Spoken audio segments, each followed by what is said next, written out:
Hi everyone, welcome to my final presentation for this SIP class.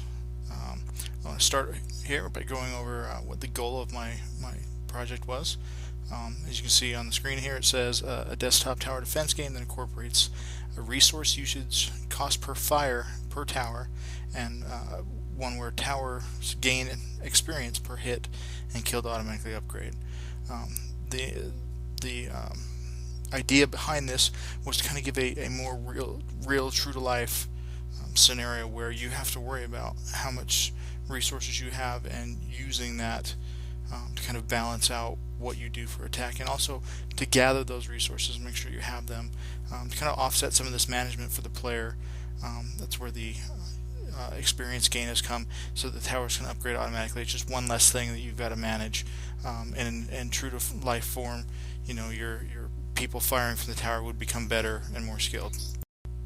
So we're going to ask, you know, why do I make this game? Why do I think this innovation is needed? The first thing, tower defense games are just all over the place. If you go to any gaming site, there are plenty of tower defense games. I want something to kind of set myself apart from it and actually be a little bit more true to life, I guess. Most of these tower defense games all play very similar. You pick a tower, you drop it on, and then the tower kind of does all the maintenance for you. Eventually, when you get enough gold or whatever they're going to call it, you click the upgrade button and then it upgrades. Sometimes there's a few modifiers, sometimes there's not. It's just different tower types, and it plays pretty plain.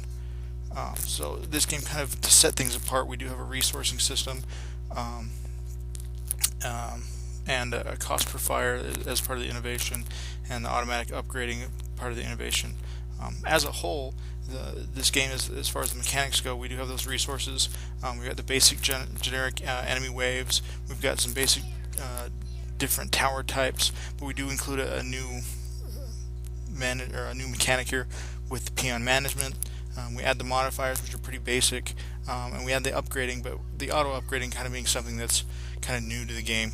There's probably only one or two games out there that currently have it. And then again, those innovations, the cost per fire and upgrading, and those auto upgrading mechanics. Okay, so some of the games that are out in the industry right now, there's 4 ones that I kind of drew some inspiration on for this game, and decided to take the innovation a little step further than what they've done. The first one being Gemcraft. This one's really big on modifiers. Your towers are generic and basic, but they have no ability to attack without using these gems that have the modifiers attached to them. So I really kind of like some of the modifiers. I think eventually, if I had the time, I would probably add even more modifiers, kind of based on what Gemcraft's done. Really makes things definitely more strategic as you're playing. The second game is Kingdom Rush.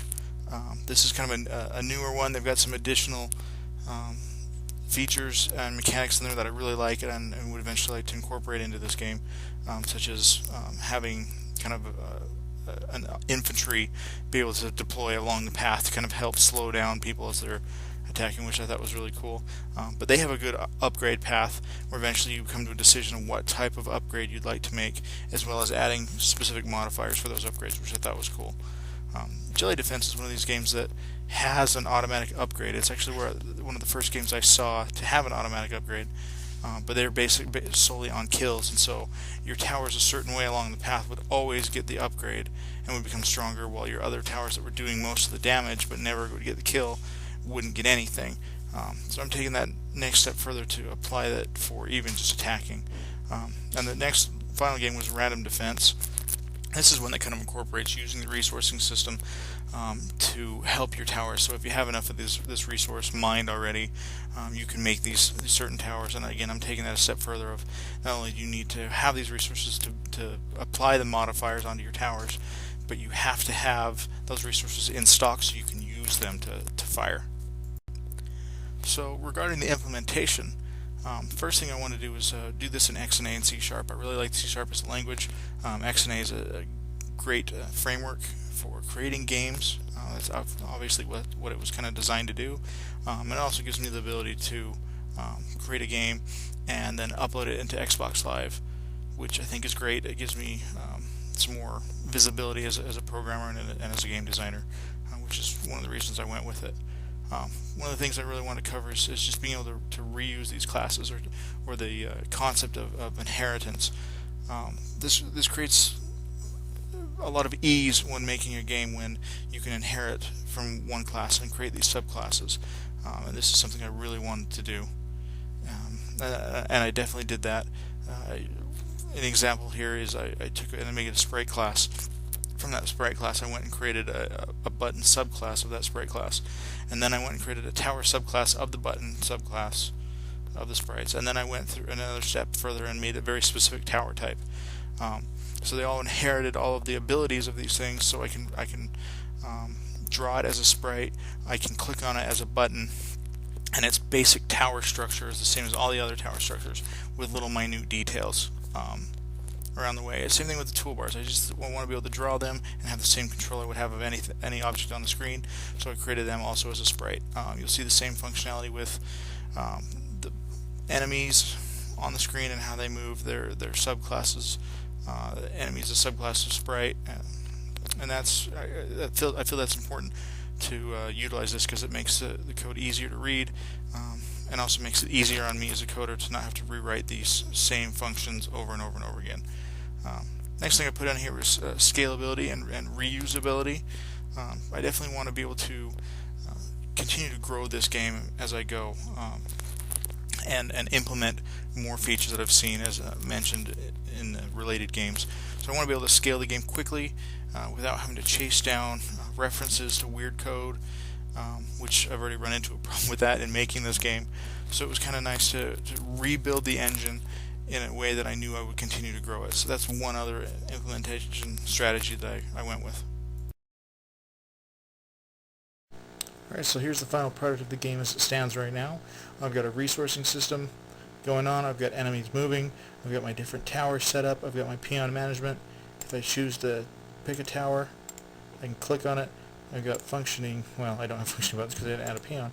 Let's add some peons over here. And as you can see, my plasma is going down. Cost per shot fire is being worked.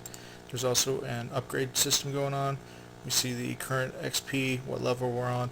There is a cap on these levels, so it will continue to go up to a point. As we go, I can add these modifiers. Unfortunately, the modifiers aren't working right now, but I can add and remove them. And I can pull out some different tower types here, put them on. So pretty pleased with it right now. As you can see, my towers are completely just owning these guys.